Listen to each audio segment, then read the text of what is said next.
Hey, good morning, everybody. Let's take a quick look at DEC and the earnings reaction that we're seeing this morning. So we've got this morning's earnings.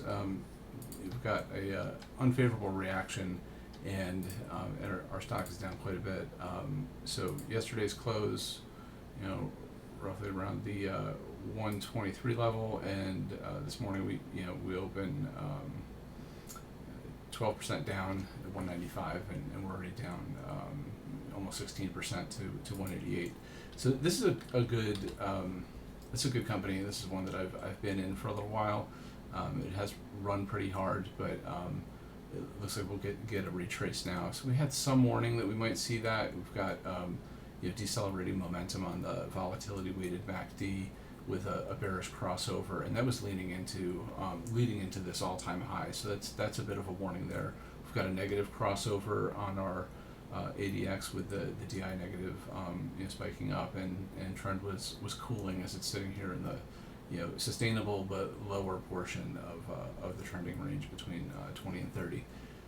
So let's take a look at just the price and trend, what we see so far. So I've got the GAN timeline set at the second higher low, confirmed higher low in July of 2022, and you can see this aligns fairly closely to most of our pivot points, including the move down after the gap up in May of 2024.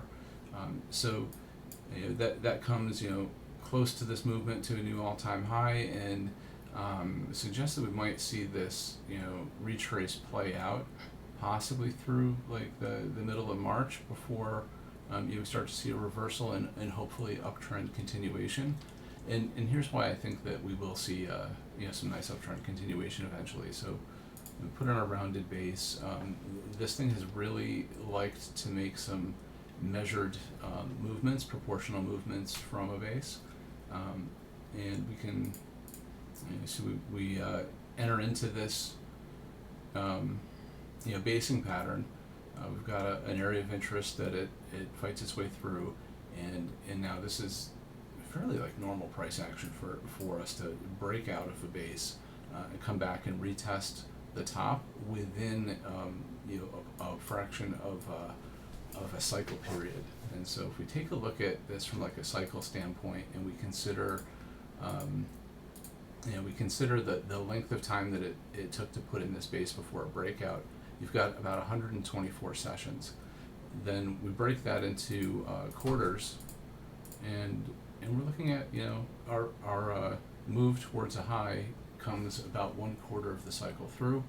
I'm going to say that we'll probably see this thing put in a low, somewhere late February, or we'll have confirmation of a low around that time frame, and then we'll start to work our way back up along this cycle path. And look at that, it aligns to the late May GAN period. So so if the consistency remains, and it's been a fairly consistent performer with proportional ranges of time and price movement, we're looking at probably several days for this to finish putting in a low, and then it'll battle its way back to match its high, or set a new high. And you've got this large gap down. That's probably going to give us a bit of a struggle. So we'll be aware of that. We saw a nice proportional move, right?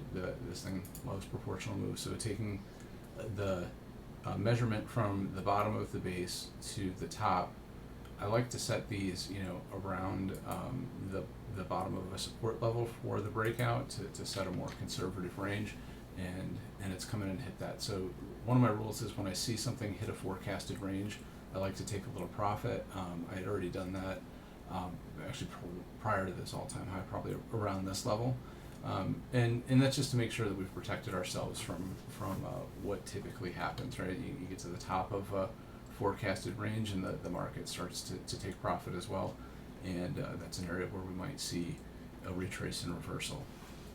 If we look at our Fibonacci levels, on this uptrend, I like to take Fibonacci levels from a momentum crossover. So this one's anchored to the MACD bullish crossover, and then to the top of our move in May of 2024, where it hits a peak and then puts in the basing pattern.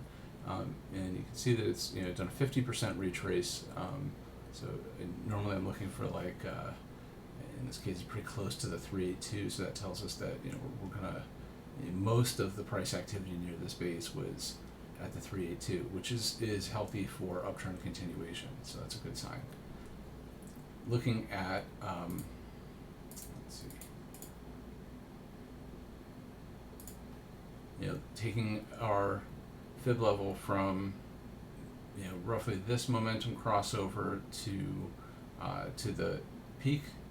I would say that retesting this area probably somewhere between like 175, 185 would be healthy for uptrend continuation. If we see a move below 175, that implies a drop farther down to, let's say, like 145, even into 123. So if I'm playing this, with a reaccumulation, my stop level is probably in here. If it passes it, I'll exit, and then I'll look for a reentry and like a much deeper retrace, which could come down, this 618 level and this 1.618. That would be an area of very, very deep value for a name like this. So I'm not expecting that. I'm anticipating that we'll probably see a normal retrace into what will look like a fourth wave down before a fifth wave up towards the end of this timeline. And there we are with our measured range. I think that we hit a 200% level roughly at the price high, and taking our Fibonacci level from a momentum crossover to the low. The forecast for the 2618, possibly even the 3618, are still in play from this movement, and when this bottom is put in, when this corrective motion is finished, we'll be able to anchor a Fibonacci level from there to tighten up that forecast. Taking a look at the anchored volume weighted averages from key price levels, so starting with actually let's look at we'll look at the the wave impulse first. So taking this as a 1 through 5 wave impulse, assuming that this is the bottom of a wave 2 down and this is the top of a wave 3 up. Fourth waves like to kind of congregate near prior price action, so that's why I'm thinking that 185 to 175 is this would be a very, very normal price behavior for us to see this retrace to this range, and we know that lows don't occur typically on their first day, so we'll probably see a little corrective bounce back up on Monday, Tuesday, and then it's gonna battle through and probably put in this fourth. Looking at the anchored volume weighted average and where those line up to Fibonacci levels tells us if our forecasting is in alignment with what the market is expecting and trying to do. So we'll take a look at some of those, anchoring to the bottom of the second, anchoring to the openings of gaps, and this gets us to some handoff levels. We've got a 2-bar reversal in here. This is a little tight. I'm going to zoom in. So we've got a 2-bar reversal where it confirms a low after this gap, and this is bullish right here, where you see a gap up and price action comes down and only makes it through about like half of the gap. That's typically bullish because it tells you buyers are stepping in as soon as something is, they're not waiting for the gap to close, they're stepping in about halfway through, and then it takes a little bounce from there. So we've got another AVWF that we've anchored here for this. This is a common gap that you see in the middle of trends, whereas this is more of a breakaway gap, and breakaway gaps initiate a movement. So this breakaway gap comes up, tests the lower half of the range for the base, comes back down to an AVWF, breaks through, and here we're testing this range at the top of the base, and then breaks out. So that's what we see from a breakaway gap. Common gaps can occur anywhere in the price action, and so now we've got our gap down, and what's interesting here is the gap has fallen through these AVWFs. This one's no longer support. This is probably going to be a future resistance level. We will take a brand new one. I like to use red when we're coming down from a high, so we'll anchor this here. This is likely going to be our first area of selling pressure when price recovers, and we'll see, probably like a normal kind of path would be for us to, come up here, have a little challenge, drop down here, one more, come down, and then we're out. So that's throwing this all over the place, but that's why we see like this volatility and corrections. It's very predictable once you see where the anchored VWAP is, and once they line up with a Fibonacci level, that's pretty powerful insight. So why I'm thinking this bounces, comes down to about 185 and puts in a low there is because that's where this anchored volume weighted average is trending towards. It'll continue to rise, and it'll probably come up and meet that 185 level, and finding support there would be really bullish. If it fails there, that's a bearish sign. It tells us what the market is thinking as well. We could take one from the bottom of wave one. That's sometimes a good location, and that's already trending higher than the 786. So that's why my bias kind of leans towards a test somewhere on this anchor or on this anchor weighted average. But we'll see. We'll let the market tell us. But if it plays out, these are not necessarily a prediction. This is what I think will happen. If I don't see it, that tells me I have to exit. If I do see it, I know how to trade it and behave with it, right? So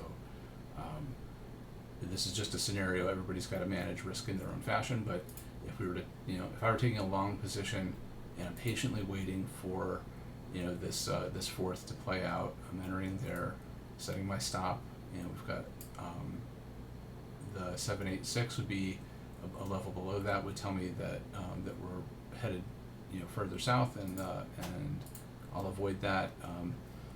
I don't want to be stopped out or whipsawed, so I'll probably take 1/2 of an ATR, average true range. So this has an average range on a daily basis, and I use a 20-period ATR to calculate it, of $8. So using half of that below my stop, let's say that would be 167, maybe like to use uneven numbers when I set stops, and so if we're entering around the fourth, we've got our stop a half an ATR away from a level of support, and if I think that we're headed this high, that's roughly a 3-to-1 risk reward and a 30% return.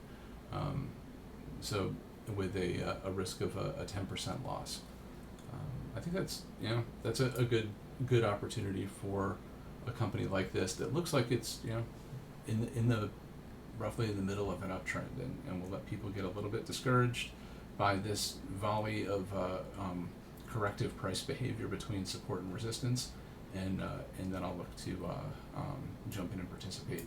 But that's how I manage a position, and how I like to participate with a name that I've been watching for a while. Everybody's got a different approach and a different way to succeed. So wish all of you guys the best of luck, and if anybody has ideas on this name or others that they would like to see, please drop a comment or send me a note, either here or on my Substack at It's All in the Reflexes. So good luck, and have a great weekend.